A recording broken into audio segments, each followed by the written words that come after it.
Today I'm going to show you how to make your wheelie bin. So your wheelie bin will come in various different parts. So you've got the bin body, you've got the lid, 2 wheels, an axle and 2 pins. It's relatively straightforward. To put the lid on, you place the lid on the bin. You will need a hammer for this. So just an everyday hammer. You put the pin in, you tap them in. Relatively straightforward, just goes in. That's your lid on, nice and secure.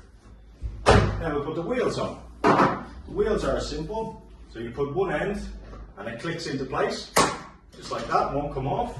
And then at the bottom of the wheelie bin, you'll see there's a place for the axle to slide through.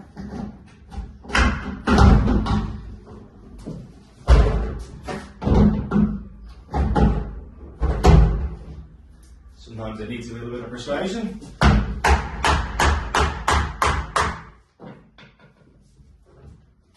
What you do is click the second wheel on. And that's it. Your wheelie bin is complete, made, lid is on.